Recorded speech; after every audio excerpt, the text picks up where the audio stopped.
मुझे लॉरेंस का मकसद नहीं समझ आया कि हर आदमी का एक एम होता है, आपका एम क्या है? कुछ नहीं है सर एम कि हमारे भाई मरे हैं सर। उससे पहले यहाँ कोई गैंगवारी में हमने किसी चीज में ये माहौल नहीं खराब किया। ये देखिए चाहे ये ड्रग्स का है, कभी ड्रग्स का हो गया या कोई टेररिज्म का हो गया, क्या क्रॉस बॉर्डर हो गया, कभी एक बार भी लिंक नहीं सर। कभी जिंदगी में पाकिस्तान बात नहीं हुई मेरी तो, ठीक है। हमने ये माहौल नहीं खराब किया। जब हमारे ऊपर हमारे भाइयों का मर्डर ही होता जा रहा, क्या करेंगे सर? आपके परिवार पर कभी आप भी आवाज तो उठाओगे? कमजोर से कमजोर आदमी घर छोड़ जाता है सर इस चीज में। पहले मेरे बुआ जी के लड़के को इन्हीं गैंगस्टर थे या ये गुंडर गुंडर, इन्होंने मेरी बुआ जी के लड़के को मरवा दिया था सर, इनके गैंग के थे। और उसके बाद ये चौटाला में एक डबल मर्डर हुआ था मेरे साथ वालों का। ये लगातार ये हो ही रहे थे, ये दविंदर गैंग वाले हो गए या कभी कोई हो गई, ये अन्याय ही हो रहा था सर। उसके बाद हम चले। तो आपने बदला लेने के लिए क्या जेल से अपना गैंग बड़ा किया, अपने आप को संगठित किया?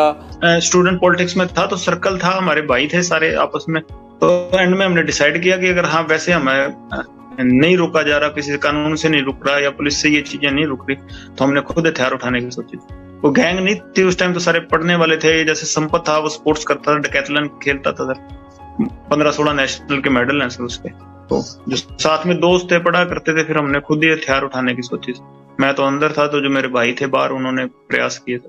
2014 में आप पहली बार पकड़े गए, आप मोहाली के पास से भाग गए, वो कैसे हुआ था और फिर कैसे पकड़े गए? वहीं से आपका जो सबसे ज्यादा नोटोरियस पन है वहीं से शुरू हुआ था 2014 से। मेरी बुआ जी के लड़के का मर्डर हो गया था सर, जब मैं तारीख जा रहा था, तो उस टाइम मैं भाग गया था पुलिस से, पर बाद में पकड़ा गया था सर फाजिलका। नहीं, आप नेपाल चले गए थे, नेपाल से कैसे पकड़े गए? फिर वापिस आ गए आप दिल्ली? वहां से सर हथियार लेके आ रहे थे, तो हथियारों के साथ पकड़े गए। हथियार आपको इतनी आसानी से कैसे मिल जाते हैं? इतने लिंक कैसे बन गए आपके? आप तो तब बड़े छोटे थे। जेल में मिल गए थे लोग, हथियार तस्कर थे। अब बाहर की बजाय जेल में रहना ज्यादा सुरक्षित लगता है? नहीं सर, हम तो चाहते हैं कि बाहर निकाल दें सर, पर अब कोई निकालते ही नहीं, सुनवाई नहीं हो रही इतनी। ऐसे बाहर मीडिया में या भ्रम ही ऐसा फैला दिया कि एक विलन हम ही सर्वाइव कर रहे हैं दुनिया में। आपको मीडिया की सारी खबरें मिल जाती हैं अंदर? जी सर, अखबार लगवाए हुए हैं, वहां सेल में आते हैं सर अखबार। उनसे ज्यादा बातें तो आपको खुद पता होती हैं जो हो रहा होता है, अखबारों में तो उतनी चीजें छप ही नहीं पाती हैं। जी सर, फोन चल रहा हो तो भी, और ना चल रहा हो तो फिर अखबारों वगैरह से पता लग जाता है सर। लॉरेंस राजनीति में आना चाहता है? नहीं सर, कभी नहीं आया। ऐसा तो नहीं होगा कि 5 साल बाद 10 साल बाद लॉरेंस जो है वो चुनाव लड़ रहा हो? पॉलिटिक्स में ही था, स्टूडेंट पॉलिटिक्स, छोटे लेवल की पॉलिटिक्स, अपने जो खुद के विचारधारा है वो यूनिवर्सिटी में प्रकट करते थे। तो जब छोड़ा है, जब दिल से निकाल लिया तो पूर्णतः निकाल दी। अब कभी ख्वाहिश नहीं है दोबारा इस चीज में घुसने की। क्या आपको कोई राजनीतिक शय भी नहीं है? नहीं सर, कभी किसी पार्टी की कोई शय नहीं है? सर मैं जब गया था तब इतनी कोई थी नहीं चीज की कोई शय देने वाले। हम तो नॉर्मल लड़ाई झगड़े में 307 के केस में अंदर गया था सर मैं। 4-5 केस थे मेरे पे। अब आपको सर कोई शेल्टर नहीं है? कोई तो वो पता लग ही जाएगा, जेल से मेरी मुलाकात के रिकॉर्ड निकल जाएंगे। कभी मिलने आता हूँ, माँ के सिवा मेरे को कोई मिलने ही नहीं आया कभी। 1-2 दोस्त मेरे मिलने आए थे, वो भी जेल में ही है, सारों को जेल में डाल दिया, मिलने देते ही नहीं किसी से। मैं सिर्फ इसलिए कह रहा हूं कि लॉरेंस के पास हमेशा फोन रहता है, लॉरेंस को पुलिस जितनी मर्जी पुलिस रिमांड पे ले उसको डर नहीं लगता।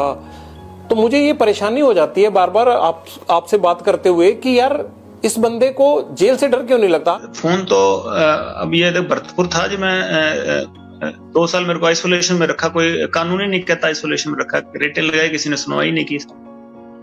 कोई एक आदमी था, 2 साल में मैं बिल्कुल अकेला रहा हूँ, कभी किसी के साथ रखा ही नहीं मेरे को। रिटेन लगाई, कभी ह्यूमन राइट्स की सुनवाई नहीं। कोई मुलाकात करने आता तो केस डाल देते थे, तो सारों पे केस डालना, अभी जेल में मिल जाएंगे सारे, आप फिर अपराध ही करेंगे लोग। पर इतनी कनेक्टिविटी आपकी, आपको कोई सवाल नहीं पूछता। और मुझे तो ये हैरानी हो रही है कि अब भी आपको कोई नहीं पूछेगा कि आप इंटरव्यू दे रहे हैं जेल से, ऐसे कैसे दे रहे हैं? बहुत रिस्क लेके और आपके सामने बात रखना चाहते थे कि हमें एक ही साइड नहीं, कोई हमारी भी साइड सुन ले, और कोई सुन ही नहीं रहा था सर। गोल्डी भाई ने 2-3 बारी बात करने की कोशिश की है सर, पर इतना कोई बड़े लेवल पे उनकी बात सुनी नहीं गई। अच्छा, सलमान खान को आपने धमकी दी? जी सर। क्यों दी, क्या वजह थी? अब उन्होंने तो कोई आदमी नहीं मारा आपका? नहीं सर, मैंने अपने विचार रखे थे वहां पे। जब मैं जोधपुर किसी मर्डर केस में मेरे को नॉमिनेट किया था सर, जब मैंने कहा था, वो मेरे से बारी बारी यही चीजें पूछ रहे थे कि तुमने अपराध किया। मैंने उनको यही कहा था, स्टूडेंट लाइफ में केस हुए थे, मेरे कोई अपराध नहीं है, तो मेरे को अंदर से नॉमिनेट किया जा रहा है। तो भाई कभी मैंने ये दिल की बात बताई, कभी अपराध करना हुआ तो वो करेंगे सर। हमारी कम्युनिटी में बहुत गुस्सा है उनके प्रति, कभी हमारे समाज को इन्होंने बहुत नीचा दिखाया है कि भाई इन पे केस चला, इन्होंने हमारे समाज से कभी माफी नहीं मांगी। 20-25 साल केस चला इनके ऊपर, हमारे अपने एरिया में जीव हत्या नहीं करने देते, हरे वृक्ष नहीं काटने देते। तो इन्होंने वहां जीव हमारे एरिया में आके जो जहाँ बिश्नोई कम्युनिटी डोमिनेट ज्यादा थी, जहाँ ज्यादा पॉपुलेशन थी, वहां आके इन्होंने शिकार किया।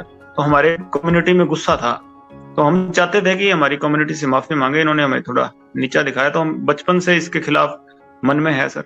कभी हुआ तो सर प्रयास करेंगे इसको इसी के हिसाब में जवाब देने का सर। इसका मतलब धमकी भी अभी आपने भेजी थी, वो चिट्ठी जो अभी कुछ टाइम पहले मिली है उन्हें? नहीं सर, चिट्ठी नहीं भेजी सर। मेरे को नहीं पता था, मैं रिमांड पे था उस टाइम। मेरे को उसने बॉम्बे पुलिस पूछताछ करने आई थी। मैंने उनको भी कहा था कि मैंने इसमें मेरा कोई लेना देना नहीं, हमें कोई पता नहीं था। मैं तो उस टाइम इस सिद्धू वाले केस में सर मैं कस्टडी में था दिल्ली पुलिस की, मेरे को पता भी नहीं था ये तो, और नाम नहीं भेजी सर। हमको देंगे तो सर ठोस जवाब देंगे। अगर हमारे कम्युनिटीज को माफ कर देती है तो हमारा कोई लेना देना नहीं है। क्या ठोस जवाब देने की बात कर रहे हैं सलमान खान को? सर अगर हमारी कम्युनिटी ने माफ नहीं किया तो सर हम अपने हिसाब से कार्रवाई करेंगे सर। हम कोर्ट पे या किसी और पे निर्भर नहीं रहेंगे सर। क्या चाहते हैं आप, वो क्या करें आपकी कम्युनिटी से? और आपकी कम्युनिटी को क्या मतलब सिर्फ हिरण के शिकार को लेकर गुस्सा है? जी सर। किस तरह से माफी चाहते हैं आप उनसे? हमारे मंदिर में सर मुक्तिधाम मुकाम बीकानेर से आगे सर नोखा तहसील में हमारा मंदिर पड़ता है सर, वहाँ हमारे कम्युनिटी से आगे उस मंदिर में माफी मांग। और अगर मान लीजिए कि वो ना माफी मांगना चाहे, वो कहे मैंने उसके लिए कोर्ट कचहरी सब जो है वो जो होता मेरे लिए, मैं जेल में भी रह लिया, तो सर हम इसका इनकार तोड़ेंगे कभी। यानी आप धमकी दे रहे हैं? नहीं सर, धमकी नहीं दे रहे सर। नहीं, ये तो धमकी हुई ना, जैसे आप बोल रहे हैं। ठीक है सर, नहीं धमकी नहीं दे रहे सर, हम तो रिक्वेस्ट कर रहे हैं कि माफी मांग लो हमारी कम्युनिटी से। क्या आपने पहले भी माफी मांगने के लिए कहा उनको, या आपकी कम्युनिटी के किसी रिप्रेजेंटेटिव ने कहा? मेरे को नहीं नॉलेज सर इस, मैं कोई अपने कम्युनिटी को कोई बड़ा नेता को ना जानता हूँ, ना कभी बात होती है। मैं ये कह सकता हूँ कि सलमान खान को लॉरेंस गैंग से खतरा है? नहीं सर, खतरा नहीं, हम रिक्वेस्ट कर रहे हैं कि हमारी कम्युनिटी को सेटिस्फाई कर दे। हमारे गुरु जी थे, गुरु जम्बेश्वर भगवान सर, हमारी कम्युनिटी में वो हिरण को पालना करते थे, तो हम बहुत मानते हैं उनको। जो मतलब जीव हत्या हम अपने एरिया में करने नहीं देते, तो इन्होंने हमारे एरिया में आके वहां शिकार किए हैं। तो हम चाहते थे कि हमारी कम्युनिटी से जो आम लोग हैं, ये नेताओं के किसी के टच में होगा हमारी कम्युनिटी के, हमें पता नहीं है सर उसको, कि आम लोग इससे बहुत ज्यादा खिलाफ हैं इसके, जो हमारी कम्युनिटी के। तो हम चाहते थे एक बार उस चीज को पब्लिकली ये माफी मांग ले। हम कोई केस पूस का और वो नहीं लड़ना चाहते इसके खिलाफ। खुद ही इस चीज ने इसने इस चीज को बहुत बड़ा बना दिया केस लड़के। ये तभी माफी मांग लेता, शायद इतना बखेड़ा ही नहीं खड़ा होता। कहीं आप इसलिए तो नहीं सलमान खान को धमकी दे रहे हैं कि इससे लॉरेंस का नाम और बड़ा हो जाएगा अपराध? तो उसके वैसे शाहरुख खान को मार देंगे, उसकी कौन सा गनमैन है किसी और को जिसको पता ही नहीं होगा? अगर शोहरत के लिए मारना हो तो और बॉलीवुड के कम थोड़ी है सर, किसी को मार देंगे। एक मकसद है सर, उसके लिए हम इसको कह रहे हैं कि और कोई नहीं। बाकी अहंकार है वो तो भगवान किसी का भी नहीं छोड़ता। अगर ऐसे शोहरत के लिए या पैसे इकट्ठे करने के लिए बॉलीवुड में मारना हो तो किसी को, कोई बीच पे घूम रहा होगा जू बीच पे, वहां किसी को भी मार देंगे फ्रिक्वेंटली, किसी को टारगेट कर देंगे बाद में। वैसी कोई बात नहीं है सर, किसी और को बताइए हमने टारगेट किया होगा। और अगर आप सोचते हो कि हम सक्षम नहीं है तो किसी चीज के लिए, किसी के साथ हमारे मत वैचारिक, और वो है कि हम इसको कह रहे हैं सर कि भाई हाँ हमारे से माफी मांग ले, नहीं है तो जो भगवान को आगे मर्जी हो, क्या होगा क्या नहीं। आपको क्यों लगता